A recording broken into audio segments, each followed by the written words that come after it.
POLA1 and POLA2.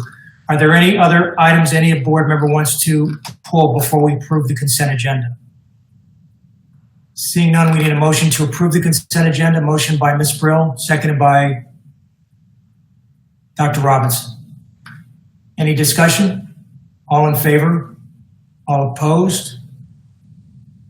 No opposition. Consent agenda is approved by a vote of 7-0.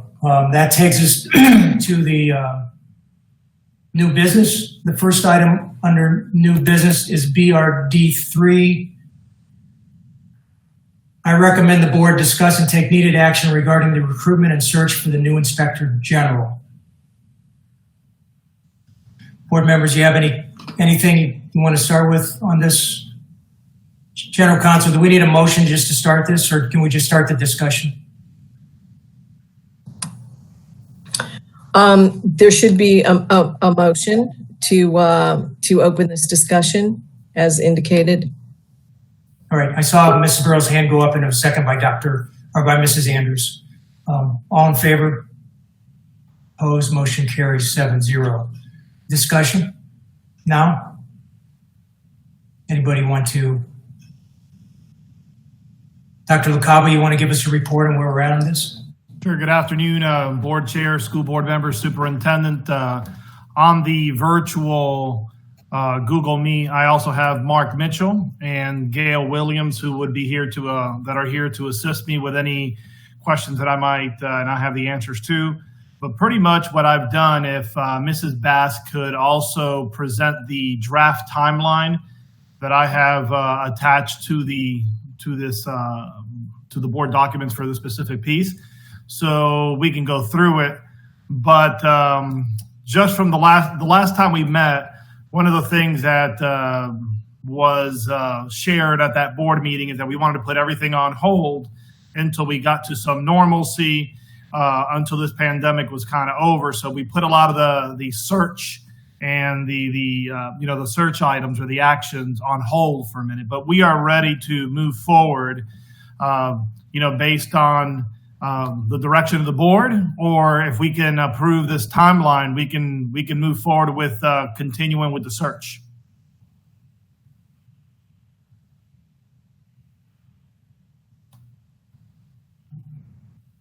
Board members, does somebody want to make a motion to adopt this timeline, or you want to discuss this? Motion by Mr. Shaw, seconded by Dr. Robinson. Discussion? Seeing none, we'll vote. All in favor of this timeline? Opposed? Motion carries 7-0. Mrs. Bass. I had a quick question, if you don't mind. Go ahead, Dr. Okay. Yeah, the only thing when I look at the timeline, and I know I'm going to pull it up on my end. I don't know if you guys can see it.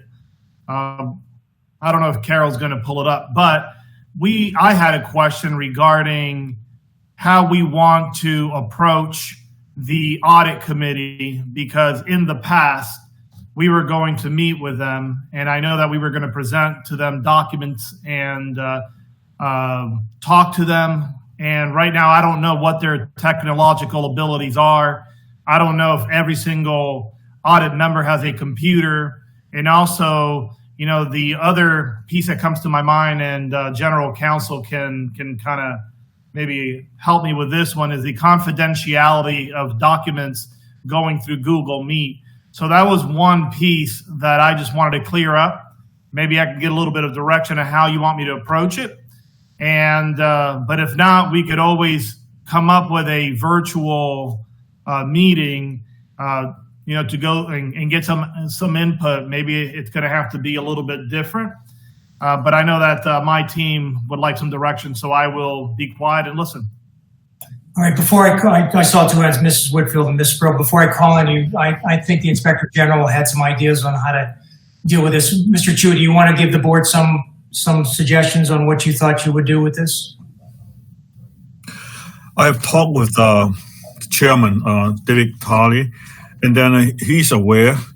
And then we're going to have our first online audit committee meeting in May to talk about the projects that is up for their review.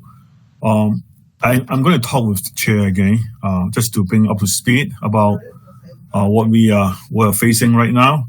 I don't think they will have problem using the online, but we'll find out. So once we get the information from personnel ready for them, of course we could help liaison so that they could get all the material to review and ready for the discussion. Yes, thank you, Mr. Chu. I didn't want to assume anything regarding anything with technology, because some people have it, some people don't, and some people are better at it than others. And I just don't know if they would need training. I don't know if we would need to send the team out to help them get their technology moving and how to align. So there's a lot more complexities to this. So I didn't want to assume. That's why I wanted to bring it to the board chair and the board, just to make sure that we have that discussion and I could have clear direction on this, because I know that this was the more complex piece when we were going to do it face to face, and now we're doing this online. So thank you, Mr. Chu. We will get it clear because we are planning to have our online committee meeting also. Okay. Mrs. Whitfield. Thank you. I'm sorry, my internet died in the middle of that vote, so I just wanted to make sure that there were no changes to the timeline, right? Everybody voted? There were no change. Okay, thank you. And the other thing I was concerned about is that since we're going to be doing this in more of a virtual setting, I was hoping that we can still make it a national search. And I see we're posting via multiple sources, so I'm assuming that that's going to happen. But I was thinking that these candidates from outside the area may need some sort of introduction to Palm Beach County, may not understand their way around here. And I was curious how HR thinks that they would go about doing that. Is there a way that if a candidate wants to learn about us, that they have an opportunity to do that? Dr. LaCava. Yeah, that's a great question, and I think the certain answer is yes. We can come up with some type of information, whether it's website, whether it's the area, whether it's even we can work on that. I don't think that's going to be a problem. And yes, we are going to do a national search, just like the board requested, I believe in March, with all the organizations that we went through the last time. I think we added 2 more. One that Mr. Long too requested, we added that. But let us go back. Let me think through with my team, and then maybe I can bring something back to the board on how we are going to approach the welcoming or orientation of Palm Beach County. Thank you. And if I could just follow up a little bit further, the part where you're discussing shortlisting the candidates discussion and then also the public virtual interviews with the board, are both of those public, the public gets to view as well, or is it just, are any of them just for one-on-one with the board member and the candidate? So I would assume that this is a public interview, so we're going to have to work through that unless the general counsel is opposed to that. And I don't know, I'm just saying, but I think this is a public search, and just like we would do face-to-face, we would have to come up with some type of virtual venue where if people wanted to be part of the interview, not interviewing questions, but be there to visibly see it, we would have a link, or maybe we would use our channels, our public channels to be able to view the interviews. But that's what comes to my head right now, Mrs. Whitfield. But I assume that we would have to, under sunshine, make this somehow public, right, Mrs. Rico? Thank you. So if I may, I think there's two different kinds of interviews that we're talking about. One is the full board interview, and those would of course take the exact same format as we're doing currently in board meeting mode, virtual or otherwise. And then I think, if I'm not wrong, Mrs. Whitfield was referring to the one-on-one interviews, and I think that those would be, if they are strictly one-on-one interviews between one board member and the applicant, as occurs in the process leading up to the future board meeting public interview, then those would be conducted one-on-one like any other meeting. And if we're in virtual mode, then you would set them in a Google Meet with just one board meeting. Yeah, and just to make sure that I expand on that, it's like when the board members interview the superintendent one-on-one during superintendent search. Is that correct? Yes. Correct. Okay. We could, is it, let me just make sure if it's on the timeline. I mean, the date, the timeline. Okay. All right, I have Ms. Brill, then Ms. McQuinn, then Dr. Robinson. Ms. Brill, you first. Thank you. So I was just going to address the two concerns that Dr. LaCava first brought up. And what I was going to say is the members of our audit committee are a very professional group. So I'm pretty sure that they do have the technology. I would suggest, since not everybody uses Google Meet, that the district provide the type of practice or session that we had to make sure that we were comfortable showing us how it worked individually. I do know that I was without internet most of yesterday, and I do know that an offer was made. I believe we have the ability, if someone doesn't have the technology, to either help them provide it or have them come into the board, to the district in a separate room and be able to join. So I'm not concerned about that. As far as, things being public, we are in the state of sunshine.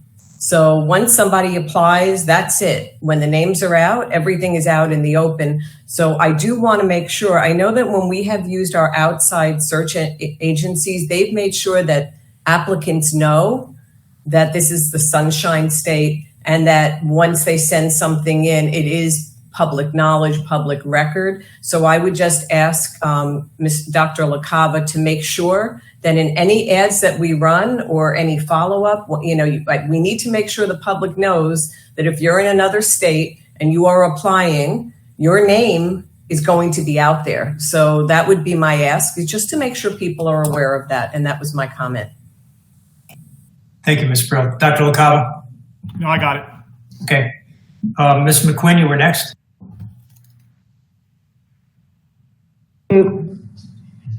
This is probably to Mr. Chu. For the online audit committee meeting that you mentioned coming up, well, it doesn't matter. Will school board members be able to listen in on that meeting? And so if that be the case, Yes. an invite to like today's meeting. Yes. Yeah. Follow Ms. McQuinn. Dr. LaCava? No, I just also wanted to mention to the entire school board that all the candidates that had originally applied with Ray and Associates have been contacted and have been told that based on this meeting that we may move forward with the search. And if we do, we'll contact them again to tell them that we will be opening this up for them as well. So just in case I forgot that. Thank you, Dr. LaCava. Dr. Robinson, you were next. Thank you. Thank you for that, Dr. LaCava, and I trust that you remember all the other details that we shared with you in terms of our desires. In terms of the one-on-one interviews, I don't see that on the timeline. So I don't think that we contemplated that before, or else I'm just missing it. I think it's a good idea. I'm glad Mrs. Whitfield brought it up. The question in my mind is if we would want to do just the shortlisted candidates or have an opportunity to interview all the candidates. So it's in my mind, it's before or after item number 6, where the board shortlist candidates discussion. Yeah, I think the answer to your first question, I was just texting Mark, and we will add the one-on-one interviews with the school board to the timeline. And then we will work with each and every one of you to schedule those meetings if that's what board members choose. And I think Mark was going to chime in on the second part. Is that correct, Mark? I saw you getting ready. Yes, I was just going to follow up with your comment that I think in the past, to Dr. Robinson's question, that item has been after the shortlisting. So after shortlisting, the board has the one-on-ones with the finalists before we actually do the public virtual interviews. That's the way it's happened in the past, at least. Thank you. Julianne, can I ask a question? If we move to the one-on-one similar that we did with the superintendents in this mode, do those one-on-ones, are they recorded like our board meetings, or are they not recorded? No, these are not subject to the sunshine. They would be individual meetings. Okay, They would be subject to the sunshine in terms of, other indicia, which we have identified before about liaison, communications, et cetera, but they would not be subject to a public meeting per I think se. it's important for our technicians to note, LaCava, that when the one-on-ones are set up, they're not to be recorded. Okay. Remember, we have another issue that we need to deal with. Mr. Chu reminded me this morning. His contract, his last day is currently May 30th. And if we're going to extend him to June 30th to finish up this timeline, we're going to need a motion and approval. And Mrs. Rico, do we need the superintendents, since Mr. Chu is under contract directly with the board, do we need this recommendation for an extension to come from the superintendent, or can it be generated by the board? No, it would be generated by you all since he's a direct employee. Okay, so we need a motion that we can discuss. A motion by Ms. Brill to extend until June 30th, second by Dr. Robinson. Any discussion? Mr. Chu? Go ahead, Mrs. Andrews. Yes, will any of this have any reflection on his drop? I mean, that was some of what we were talking about before. So does that keep him in that drop realm? Mr. Chu? Because in fact, I have received a letter from them that they will approve it until June 30th. Yeah, I believe if, Mark, do you want to chime in on that? Because I truly believe that Mr. Chu's drop extension was already extended to June 30th. Am I right or wrong? Because we might not even have to vote on this. Mark? You are correct. All right, so Mr. Chairman, he already has an extension to June 30th, 2020. You're on mute. Yeah, he asked me this morning and I didn't know, so that's Okay. good. Makes it easier. Is there any other, I think I saw another hand go up. Somebody else want to discuss this? Okay, was there any other, Dr. Robinson, go ahead. So okay, you're the attorney, but we have a contract that ends on May 30th. We don't need to take action as a board to extend it, because what I thought I just heard was that we didn't need to. No, I think what they told us is we've already done that at a prior board meeting. We already voted on that. Oh, got it. Okay. Is there any other discussion by anyone on this item? All right, so we're through with BRD 3. Mr. Superintendent, that'll take it to COM 1. Yes, sir. COM 1. I recommend the board proclaim the week of Sunday, April 19th through Sunday, April 26, 2020 as days of remembrance. Right, I know Ms. Brill wants to read that resolution, but can we have a motion by Ms. Brill, seconded by Mrs. Andrews? Under discussion, Ms. Brill, you want to read the resolution? Yes, thank you. So I'm going to read the resolution, but I want to start off by saying that while we battle COVID-19, employ social distancing, and navigate this new world of education, we cannot forget the lessons of the past. This past year, there has been an uptick in Holocaust denial, anti-Semitism, and displays of acts of hatred and intolerance against people of different faiths and national origins. Now more than ever, we need to stand together. Tonight, I am reading, prior to our board vote, our proclamation for the National Days of Remembrance. Whereas the Holocaust was the state-sponsored systemic persecution and annihilation of European Jewry by Nazi Germany and its collaborators, and whereas between 1933 and 1945, 6 million were murdered, including Roma, gypsies, people with disabilities, and Poles who were targeted for destruction or decimation for racial, ethnic, or national reasons. Millions more, including homosexuals, Jehovah's Witnesses, Soviet prisoners of war, and political dissidents also suffered grievous oppression and death under Nazi tyranny. And whereas the history of the Holocaust offers an opportunity to reflect on the moral responsibilities of individuals, societies, and governments, and whereas we, the people of the school district of Palm Beach County, should always remember the terrible events of the Holocaust and remain vigilant against hatred, persecution, and tyranny. And whereas we, the people of the School District of Palm Beach County, should actively rededicate ourselves to the principles of individual freedom in a just society. And whereas the days of remembrance have been set aside for the people of the School District of Palm Beach County to remember the victims of the Holocaust, as well as to reflect on the need for respect of all peoples. And whereas, pursuant to an act of Congress, Public Law 96-388, October 7, 1980, the United States Holocaust Memorial Council designates the days of remembrance of the victims of the Holocaust, including the Day of Remembrance known as Yom HaShoah, April 21st, 2020. Now, therefore, be it resolved that the superintendent and the school board of Palm Beach County do hereby proclaim the week of Sunday, April 19 through Sunday, April 26 as days of remembrance in memory of the victims of the Holocaust and in honor of the survivors as well as the rescuers and liberators.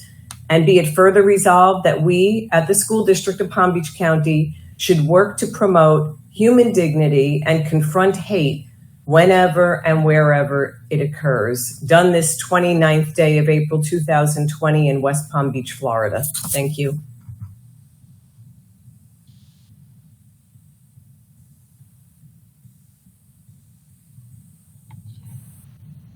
Mr. Chairman, can I move on?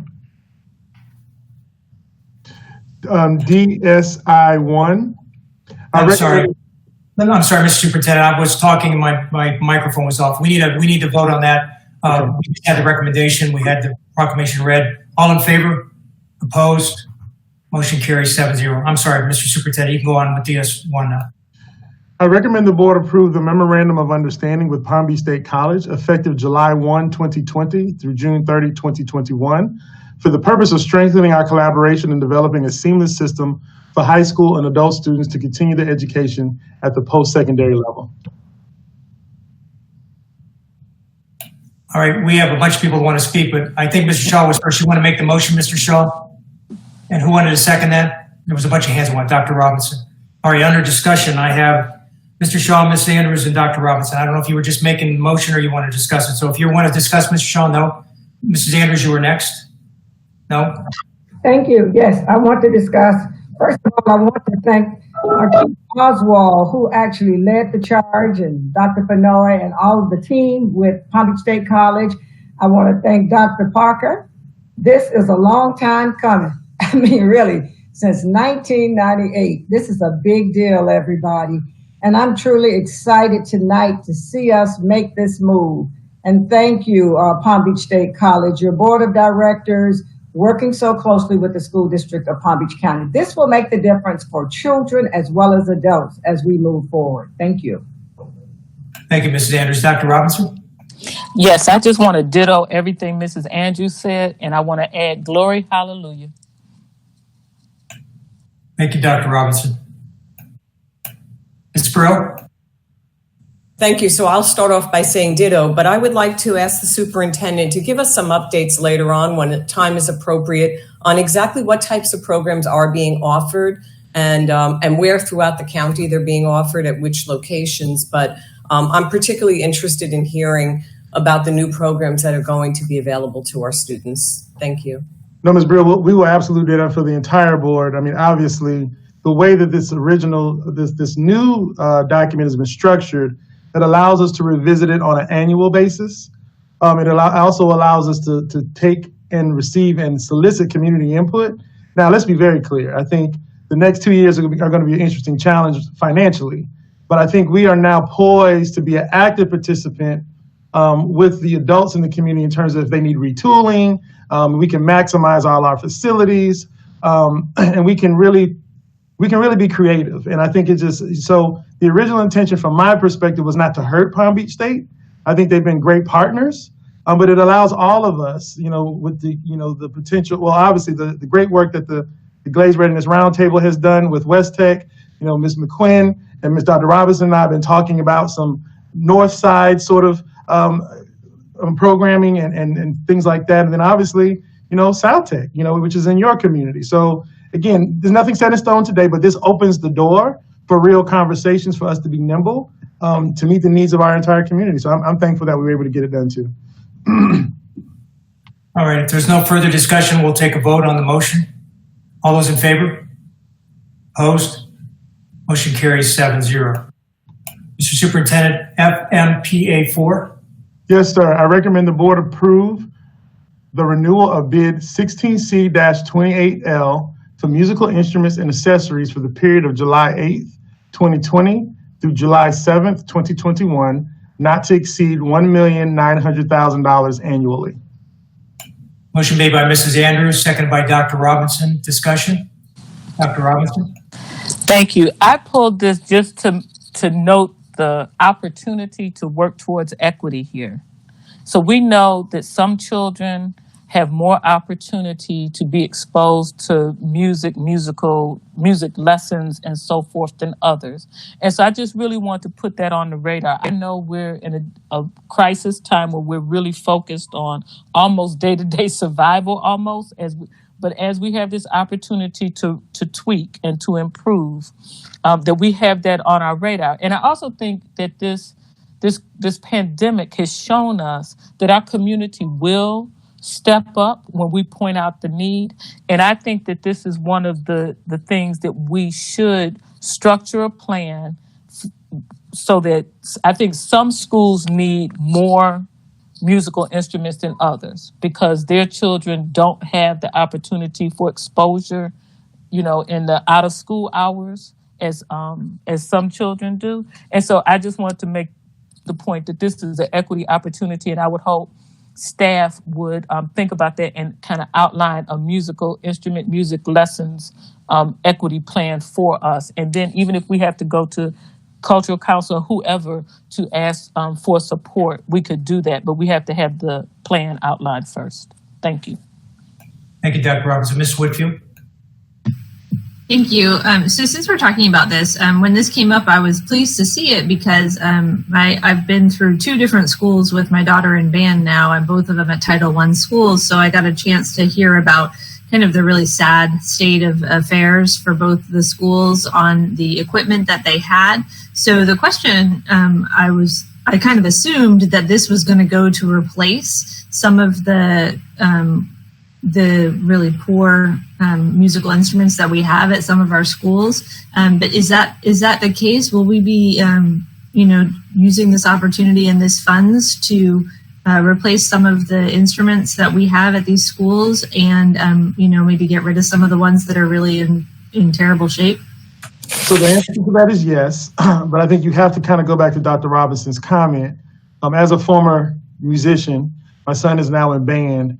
Music instruments are very expensive, and cleanliness is an issue. I think there's even a harsher reality now with COVID-19 about the realities of sharing instruments and how we sanitize instruments. So I think Mike and I talked about this about a year or 2 ago. I think when I first got on board, we realized that there had not been a significant increase to that budget in a long time. So we were able to do that. Some of it is housed within our, I'm not going to say it's housed within our referendum, but it is definitely something that we need to think about moving forward. Unfortunately, during economic downturns, usually music and the fine arts are the first things people choose to take away.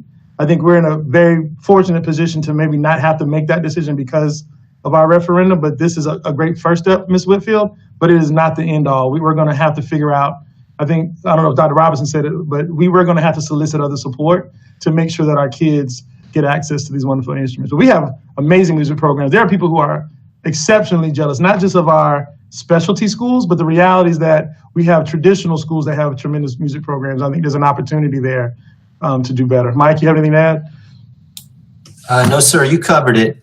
This FY20 budget we're in was actually the first time that we had made some significant kind of increases to the art supplies, music supplies, and then the capital budget had $1.5 million to replace music instruments and repairs across the district. So, but yeah, you covered it. Thank you. All right, any other board members want to speak on this before we vote? All in favor? Opposed? Motion carries 7-0. FMPA 5, Mr. Superintendent. Yes, Mr. Chairman, I recommend the board approve Amendment 1 to contracts for RFP 19C through 043K for provider of research-based academic instruction to private school students in Palm Beach County, and authorize the superintendent and board chairman to finalize and sign all necessary documents.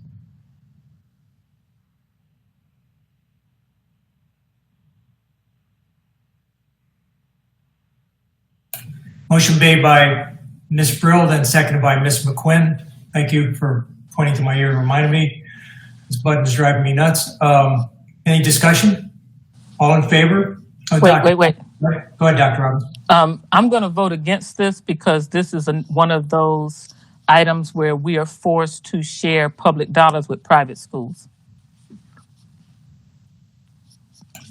Any other discussion? All in favor? Opposed?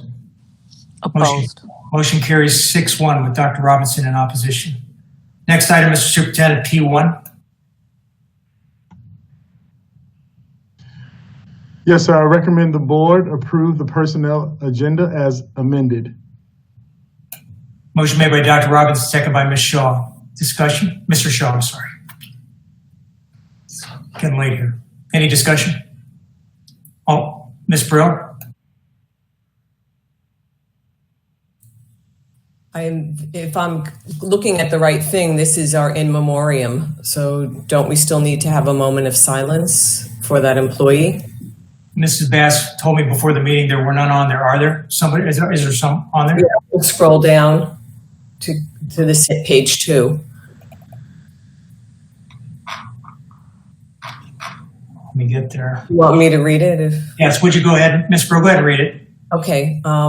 Kimberly DuPont was a teacher of an elementary reading coach at Berkshire Elementary, born March 2nd, 1972, and died March 22nd, 2020. If we could all have a moment of silence.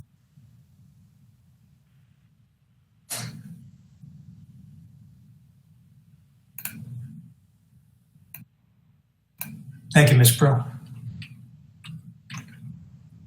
Any further discussion on this? All in favor? Opposed? That in opposition, Ms. McQuinn? Okay. Motion carries 7-0. Mr. Superintendent, P2. Yes, sir, Mr. Chairman. P2, I recommend the board approve the personnel addendum as amended. Motion made by Ms. Brill, second by Mrs. Andrews. Any discussion? All in favor? All opposed? Motion carries 7-0. P3, Mr. Superintendent. Yes, sir, Mr. Chairman. I recommend the board approve the termination of contract with New York University. Steinhardt School of Culture, Education, and Human Development entered into on July 1st, 2018. Motion by Ms. Whitfield, seconded by Mr. Shaw. Any discussion? Dr. Robinson?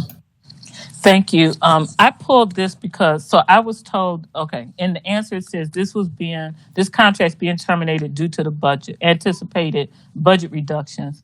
And I understand that, but I also understand the value of this program. Some of these interns went into some of our most challenging schools, and I just don't want to lose that. So my request, well, after we discuss it, I just want to see if we could do another look. I mean, and the other reality is that we may not have teachers walking into brick and mortar schools in August. I just want us to look at how we can legally put some kind of contingency in there. I don't know that they would even agree to it.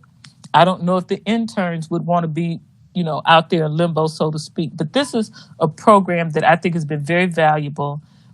Maybe we could tweak it so that they are in classrooms in our neediest schools as they have been with supervision, similar to the FAU model, right? But and actually, I think that's what this model was with supervision. But I'm just not willing just to let it go because we expect a budget reduction when we have schools that we have difficulty filling the teaching positions. I just think it's premature. Yeah, can I respond, Mr. Chairman? Yes, sir. Go ahead. the current NYU residents that are finishing their program right now will be placed into our schools in Palm Beach County for the next 2 years as part of our agreement. What we're not going to be doing, because the whole economic uncertainty in regards to the recruitment piece, we're not going to be recruiting any students for the next fiscal year. But I did talk to New York University about, once all this kind of calms down, to revisit this and start looking again to bringing them back in and kind of revisiting that once everything settles down. But we have a really good relationship with them. I know it was hard for them to say goodbye, but they know it's only temporary. Hopefully, I really believe in this program as well. I think it's a great program for our kids. But I know that we have to look at the whole scope of our economy. So I don't know if that solves anything, Dr. Robinson, but I just wanted to let you know that those students will be working with us. And let me add this about future students. So I talked to them as well. The other challenge, Dr. Robinson, the good news, if we need to re-enter a contract with them, they are open to that. The bad news is they're not even sure they're going to have the program on their end, as the universities, even as early as today, have decided that some of them may not even open back. But the door is open if we need to if they have the program back and we're willing to negotiate, everybody's ready to go. Mrs. Rico, you want to chime in before I call on Dr. Robinson again? Yes, it would just be best practices would be to conclude this contract, and revisiting it would be in the way of a new contract per the discussion here about reopening different terms, different conditions for a future year. Dr. Robinson. So I hear all those words and I understand all of them. I just disagree. Every year we're counting vacancies. The start of the school year, we are hustling, trying to fill teacher vacancy positions in the very schools that these resident interns have been going into. I mean, I get all of the unknowns. My question is, why is there some reason we need to terminate this contract now? Can we wait until some of these unknowns are answered, like whether or not they're going to have the program, for example? I mean, I'm just not interested in terminating this and then saying, well, if everything goes fine, we can start it all over again, when I know we will have vacancies at certain schools whenever we walk back into the bricks and mortar. I think we're cutting off our nose to spite our face, or actually cutting off the nose of some of our children, some of our neediest children. So, Dr. Robinson, the contract requires a 30-day notice. And then on top of that, they need to be enrolled in NYU by the fall.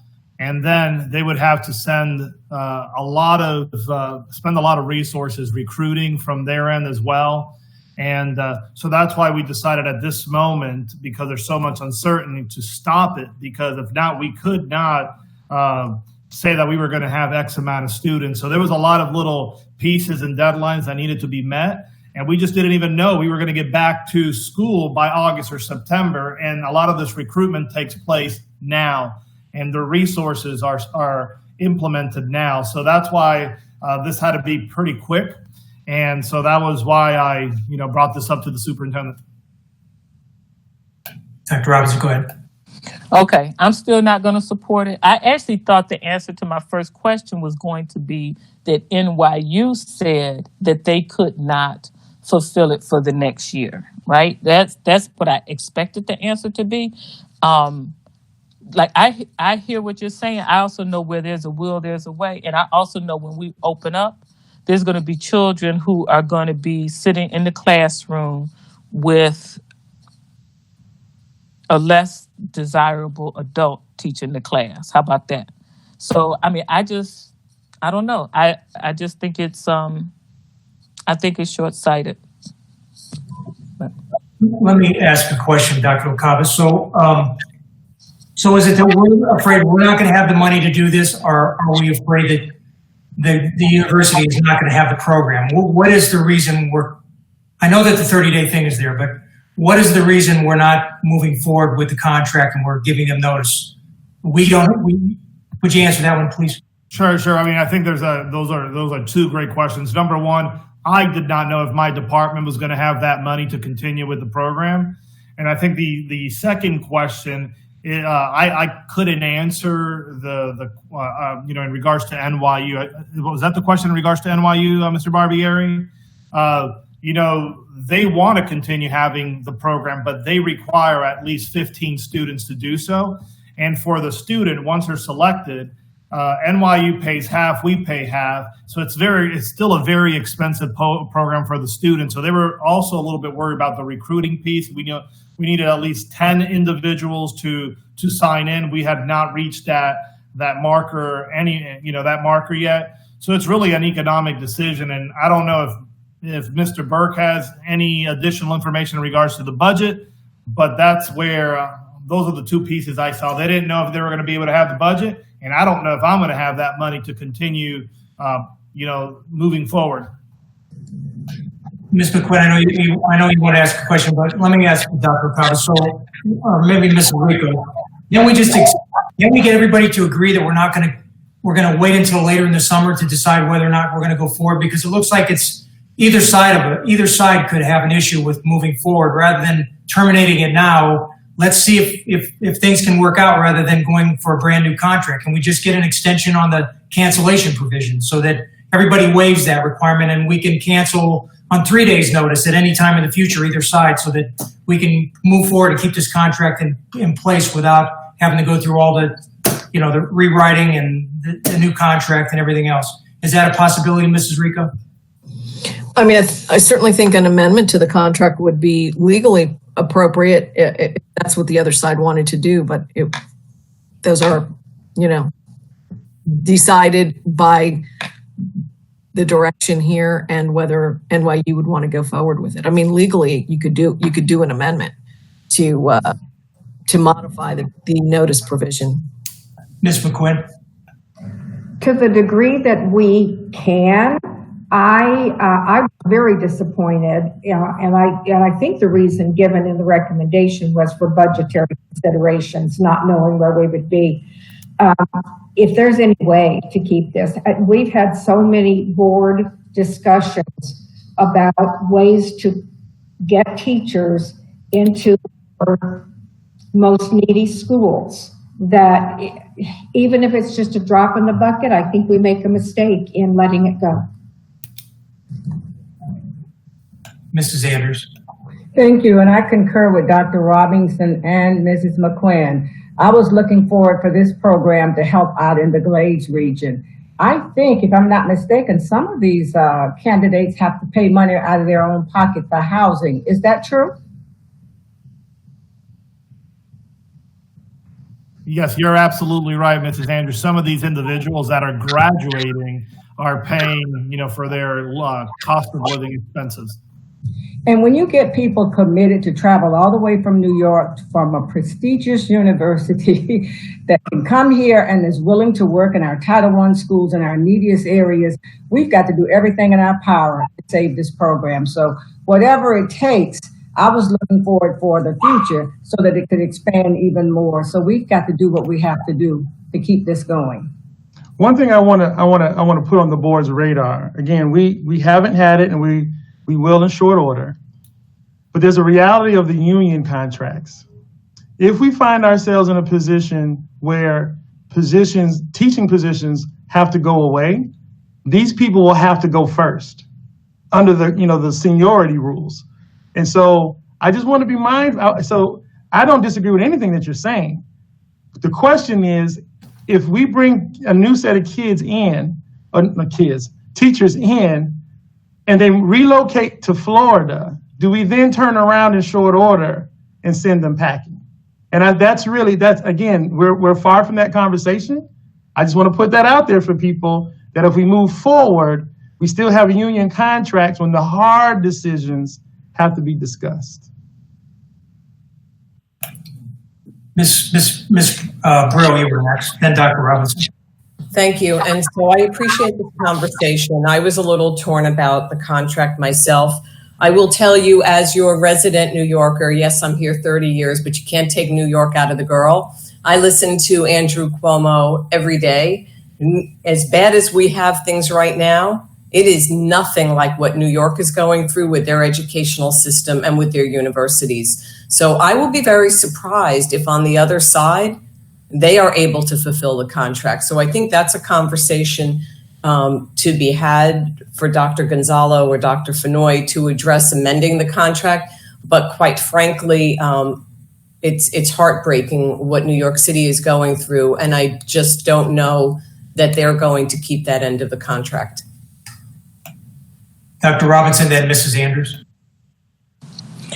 So I'll postpone because I'll make a motion that to table some. Mrs. Andrews. Yes, I want to say that we're talking about that we have to have people let go because of this and the process of losing teachers.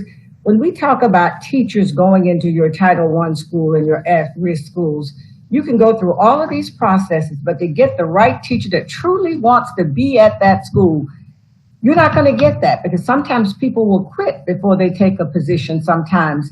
In the Glades region and Title I schools and Title I schools to the east, they will not do it. So we'll be left with those vacancies when we really need people. But when you have people who have come here and committed themselves, actually putting forth some of their own finance to get this done, you better pick it up and try to keep it because it's not something that's easily gotten for the top quality teachers that you need for those schools. Anybody else? Dr. Robinson.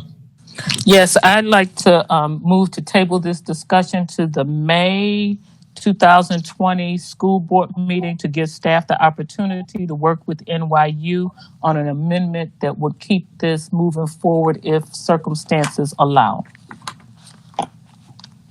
Looks like we have a motion and a second by Mrs. Andrews.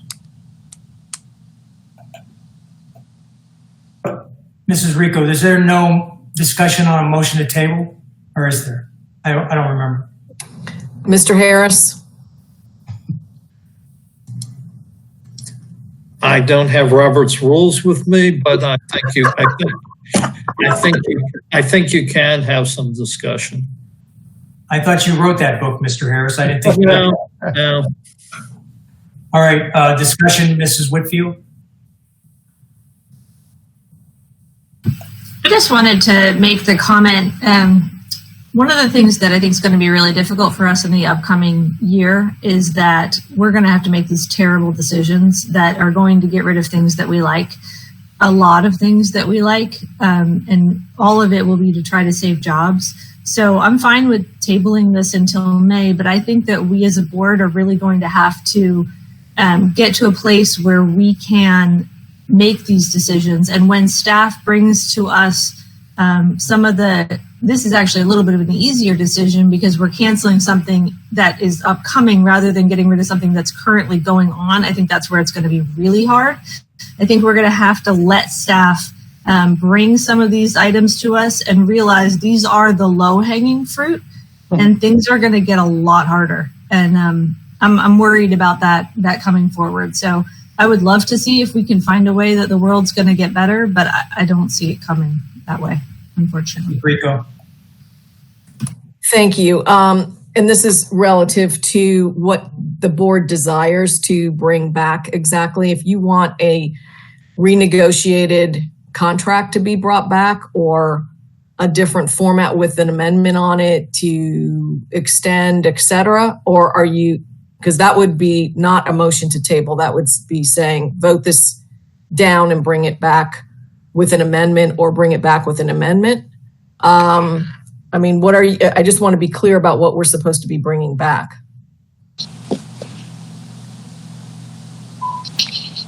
Go ahead, Dr. Robinson. Thank you. So my intent, well, first off, I think the motion to table is not debatable, but since we're debating the issue, my intent was for us to bring back an amendment that would have language in it that says if this then that happens. For example, if the budget is such that the school district cannot continue, then we will not continue. If NYU cannot recruit 10 students, then it won't continue. I mean, I think that is, I think that I would leave that to HR to work out those details. I think that they've heard our message. And I don't know, to me, it was a motion to table to give them time to work out those details. And if it can't be worked out, it comes back in the same form as it was before. Mr. Shaw, did you have a comment you wanted to make? Turn your microphone on.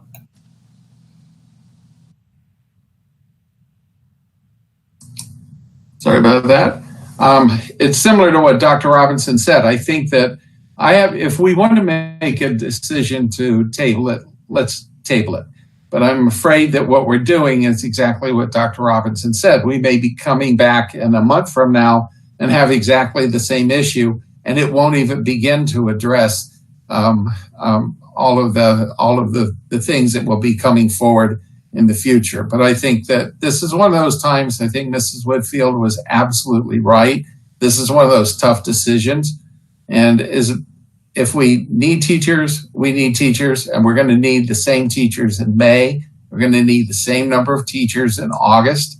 And I just think that we need to make sure that if the decision is to, if we're going to make a decision to table it, it's got to have the option so that staff can come back with a realistic recommendation and not just come back and let us have the same conversation again. I know, Mr. McQuinn, you want to go next. Dr.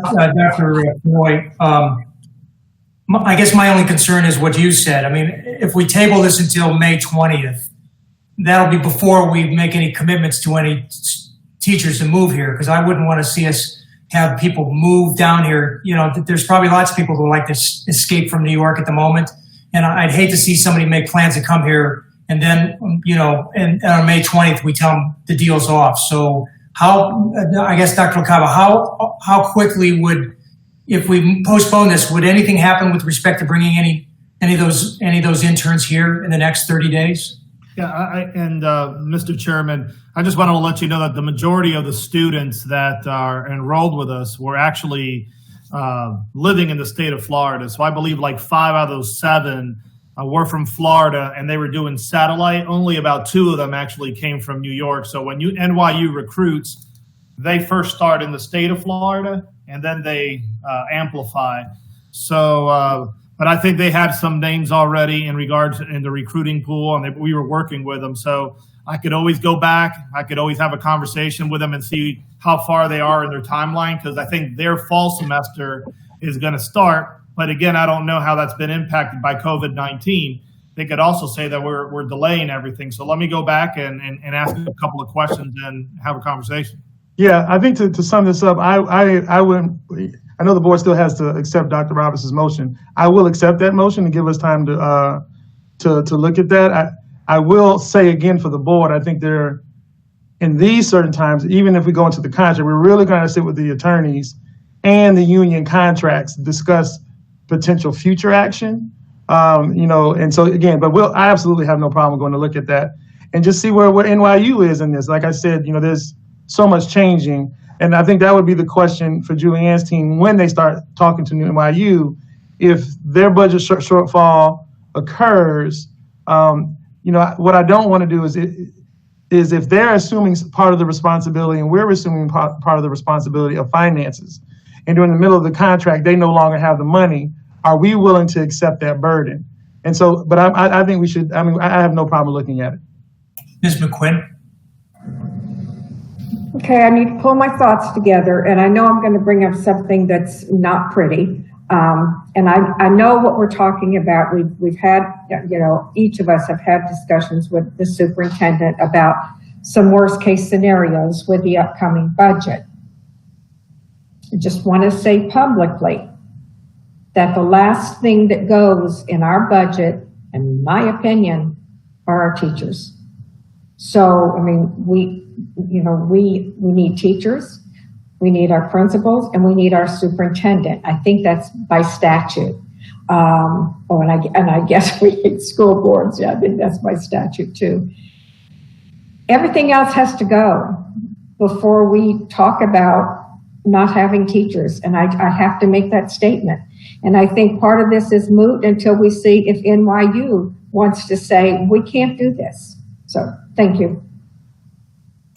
Dr. Robinson. Thank you. So, yeah, I know we're going to have some hard conversations, but I also know that we have teacher vacancies at the start of every school year. And so I just, like, I don't know, some of this to me is the straw man stuff, where you're just creating an alternative argument to tear it down. This is what I know for certain, is that some of our hardest to staff schools benefited from this program. And these interns wanted to work in those schools. And from everything I've heard, were successful from both the student and adult point of view. And I do not want to throw it away. And so I'm just hopeful that we will, I guess I should have said postpone. So I'm going to substitute my motion to say postpone this discussion till the May meeting to give staff the opportunity to work with NYU to see if we can have an amendment that would allow us to continue moving forward until the circumstances prevent us from doing so, whether it's our side or theirs. Okay, who seconded that motion? I don't remember. I think it was Marcia. Oh, Mrs. Andrews. Ms. Andrews, you accept that modification of the motion? Yes. All right. If there's no further discussion, all in favor? Opposed? Motion carries 7-0.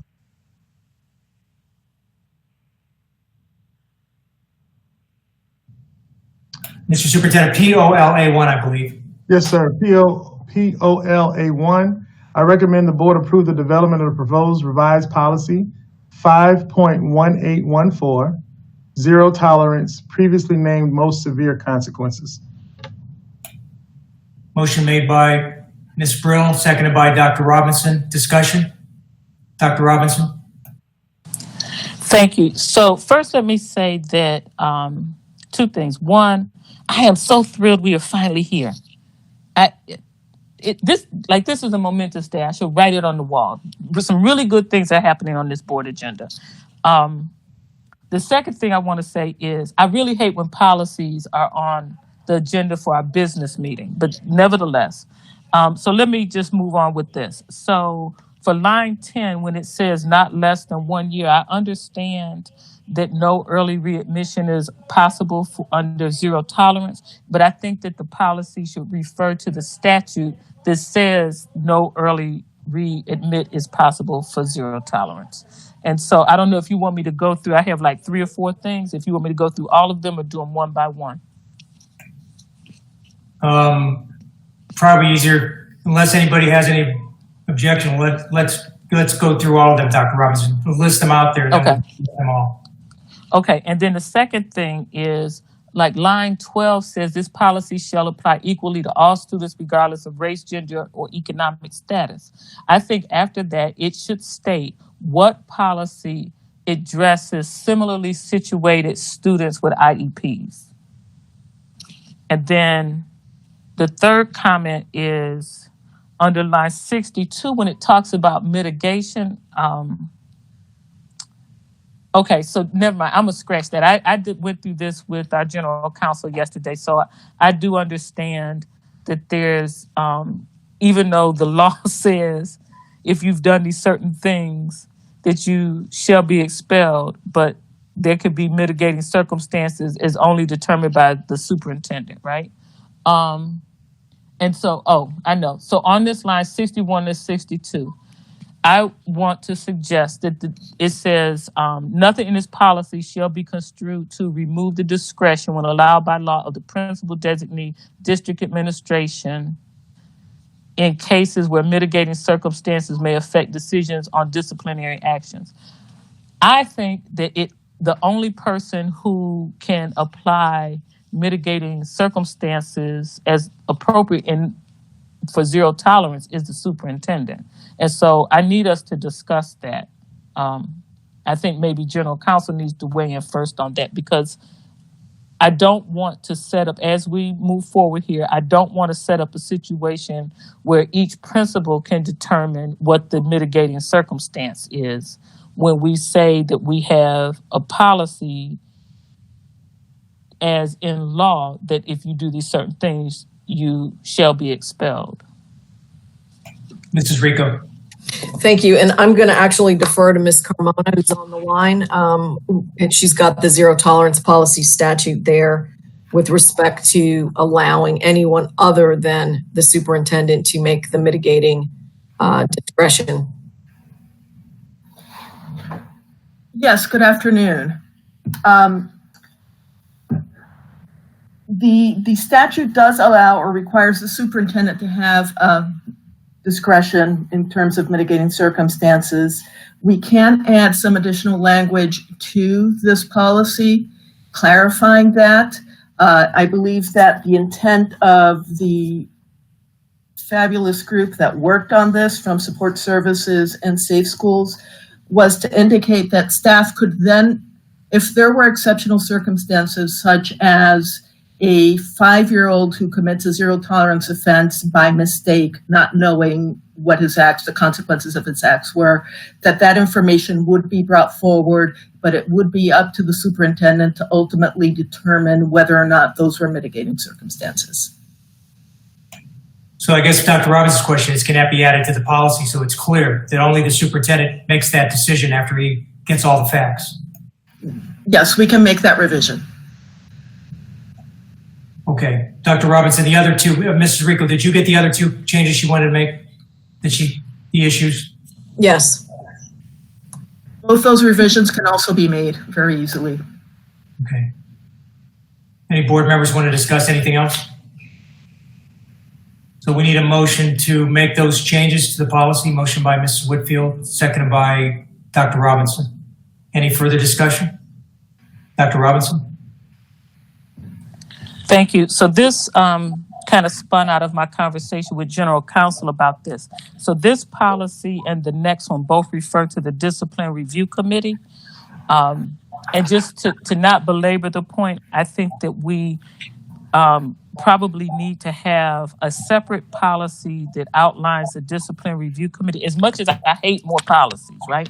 But the Discipline Review Committee, because there's multiple pathways to alternative ed that go through the Discipline Review Committee, but there's no policy that tells you all those pathways. So as I understand, it's zero tolerance, the severe incident that we're going to be talking about, the behavior assignments, felony suspension, and I don't know if there's any others, but I would just offer to the board that we direct staff to look at creating an umbrella policy. And I don't know if that's going to require a motion because it's not directly related to this policy. But. Okay, yeah, that's not a modification of the one. So we have a motion on the floor to modify the policy as presented to us by those three items that Dr. Robinson brought up. If there's no further discussion, we'll take a vote on that motion. All in favor? Opposed? Motion carries 7-0. Dr. Robinson, if you want to bring it up after we get on the board discussion items, we can move. Yes. We can do something next week. Okay, thank you. Next meeting. Mr. Superintendent, that takes us to the next one, which I believe is POL A2. Yes, sir, I think you're right. I recommend the board approve development of proposed revised policy 5.1817, severe incident assignment, formerly named student expulsion. We have a motion by Ms. Brill, second by Dr. Robinson. Discussion? Dr. Robinson? So I pulled this to request that we have a report.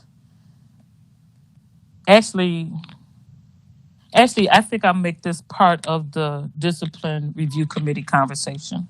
So never mind. All right, if there's no further discussion, we'll take a vote on the motion. All those in favor? Opposed? Motion carries 7-0. POL A6, Mr. Superintendent. Yes, sir, Mr. Chairman. I recommend the board adopt the attached proposed emergency rule modifying portions of policy 8.01, 2019-2020 K-12 student progression plan. This action is necessary due to the transition to a distance learning platform and due to the imminent danger to the public health, safety, and welfare posed by coronavirus disease 2019, also known as COVID-19 pandemic. The board is only taking action necessary to protect the public interest due to the imminent risk to the public health, safety, and or welfare posed by the spread of the COVID-19 pandemic. This immediate danger requires emergency action, and the procedure for adoption of this emergency rule is fair under the circumstances for the reasons stated herein. The process for adopting this emergency rule is consistent with the requirements of Florida Statute Section 120.54. We have a motion. Motion by Mr. Shaw, second by Dr. Robinson. Discussion. Dr. Robinson, then Mr. Shaw. Thank you. So the section about attendance and absenteeism, I really appreciate staff trying to be flexible so that students who have difficulty accessing online classes and so forth are not harmed. I think that's the purpose of this language, and if not, I need to be corrected. But it has come to my attention that students, especially some high school students, are now saying that they don't have to attend class, meaning virtual class. They can just submit the whatever the assignments. I can say based on my own high school experience, there's some potential there for collective work being done and turned in, or work being done by one person and turned in by multiple people. I'm just saying. And then, so I think that somehow we have to figure out as we try to be flexible for those who are not able to go online or is intermittent, the household with numerous children on one device and so forth, that we don't create a problem, right? And I also think that many children require face-to-face with the teacher. Like I've really been very anxious actually about how students are going to do in this new environment. Thankfully, I think maybe my anxiety was a little bit more than needed, but still there are some children who really need that interaction from the teacher who walks by and taps on the desk to refocus them. And so in this virtual world, they're even less interactive with the teacher. It's easier to, turn the camera off, right? And so I don't want us to just set up a situation where we're encouraging you to just do the assignment, which will minimize the interaction with the teacher and what I think is a learning opportunity. Mr. Shaw. Thank you. My question is for Mrs. Rico. Since this is an adoption of an emergency policy, is there any sunset provision in this? Would we have to revisit this if this continues into the fall? Or so how long does it last? And do we need to do anything to ensure that it stays in effect for a long period of time? Yes, Mr. Shaw, thank you for the question. This is a 90-day emergency policy. As with all of the other emergency policies, they sunset within 90 days. And so if there is any need or interest or need to develop this for a permanent fix to any of the issues that we're dealing with, you would have to begin the rulemaking process for that as usual. Okay, the next was Ms. Brill, then Ms. Whitfield. Thank you, Mr. Barbieri. So I wasn't going to bring this up, but we know that students with disabilities, students that have IEPs, present a unique set of challenges. And I know that right now, with regard to the general population, we have to focus there. It's not unexpected that we may have to extend this beyond the 90 days.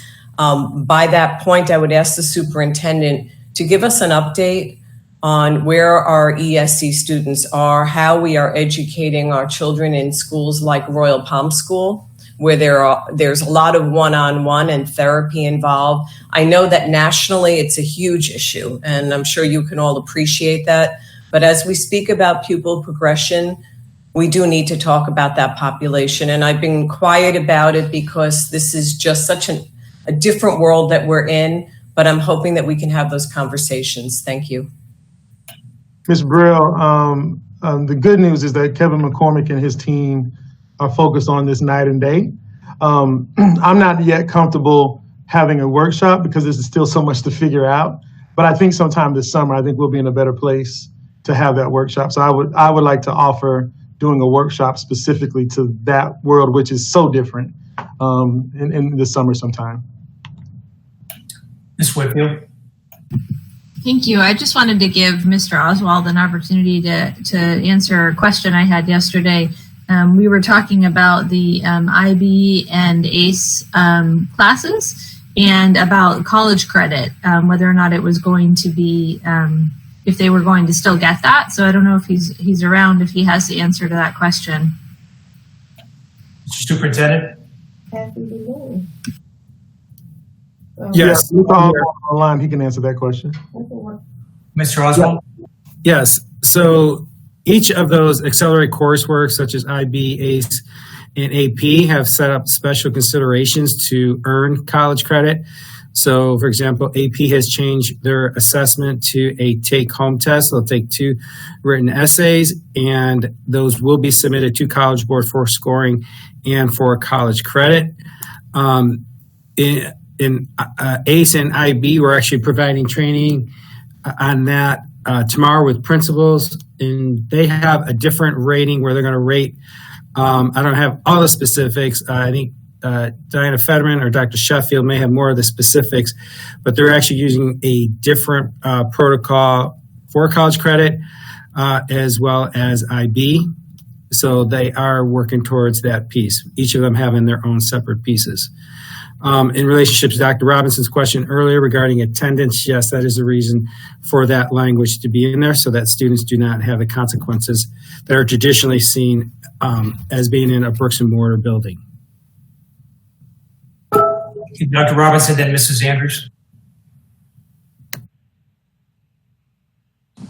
Thank you. So along that line, can you just look, please, at a way to possibly address these concerns? I don't know if it's, the word incentivize comes to mind. That's probably not appropriate, but at least encouraging the live classes. I mean, I understand some children are having difficulty getting online, so I don't want to punish them. I don't know if there's some middle ground where both things can be true, but please take a look at it because it came across urgently from some high schools. And then the second thing I want to ask about is the calculation of final grades for high school courses. And so the fourth 9 weeks was entirely virtual. So the second semester grade, if a student was not able to get online, then do they get zeros, or they get what they had the third quarter? Do they get zeros for the fourth quarter? So right now, each of the schools are working towards getting all the students online and assessing whatever work was completed during that fourth marking period based on what they accomplished. And as far as the students in participating in live classroom meetings, that is our goal, that all teachers would reach that comfort level to teach live in their own home with their students. So that's what we're coaching towards. When we originally rolled this out, we weren't sure how quickly we could build capacity of our teaching staff. We learned quickly that our teachers stepped up and the majority are participating in live classrooms, and we'll continue to coach and support and provide training for those till we hit 100%. Okay, Mrs. Andrews. Thank you. Stay right there, Mr. Oswald. I want to say that the few cases that I've worked with parents and working through this situation with the grades for the students and understanding the process, it turned out very favorable. But a group that I'm very interested in are those students that are in the alternative ed program. And many of them need some additional help because they've been removed from their regular school to come to alternative ed. And so there's already a situation there. So what do we have in place extra to help those students? Microphone. Yeah. So, yes, they all have Chromebooks and laptops as well. And Dr. Sheffield is going to add to that answer of additional supports that are in place for those students. Yes, good. Yes, good evening. With our students within our alternative ed sites, we did make every effort in making certain that they also receive their technology devices. In our DJJ sites, all of our alternative ed sites, they are receiving the same methodology of the digital learning aspects that all of our other students are receiving. Mrs. Elaine Hubbard-Williams and June Issa have done a fabulous job in working through our alternative ed sites, our DJJ sites, and making certain those pieces happen. And to follow up to Mr. Oswald, as it pertains to what we are doing with our students and assisting our teachers of advanced placements, our ACE teachers and our IB teachers, particularly tomorrow, I think he did mention that we do have an 8 a.m. webinar with our high school principals, to where we would be providing some guidance along the ACE testing through Cambridge. And I just sent an email actually out this afternoon to principal supervisors in regarding to our upcoming advanced placement testing. And of course, we know with advanced placement and just making certain that our students have had an opportunity to retrieve, their books and what other materials that they would need to assist with our advanced testing. Mrs. Anderson. And just to follow up, Ms. Sheffield or Mr. Oswald, the students on the 12th floor at the jail, how is that working? She was cut off. The students on the 12th floor at the county jail, how is that working? Yes, Ms. Andrews, it's my understanding, and I will follow up with Mrs. Hubbard, is that the employees there that are at the jail are actually collecting the work and they are sending the work in. So we have an in-between to where they're assisting the work as our teachers are providing the instruction, and they're also utilizing our television network. So we are the in-between in regards to collecting the work and as for input, and they're sending out for output. But I will definitely follow up with Mrs. Elaine Hubbard-Williams. All right, board members, any more questions? More discussion? All in favor? Opposed? Motion carries 7-0. Thank you, Dr. Sheffield and Mr. Oswald. Mr. Superintendent, that'll take us to TL2. Yes, sir. TL2.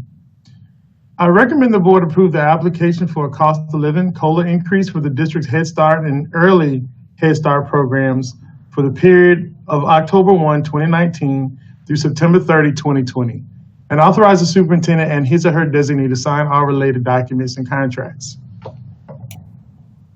Motion by Dr. Robinson, seconded by Mrs. Andrews. Discussion? All in favor? Opposed? That was a no-brainer. Motion carries 7-0. That'll take us to board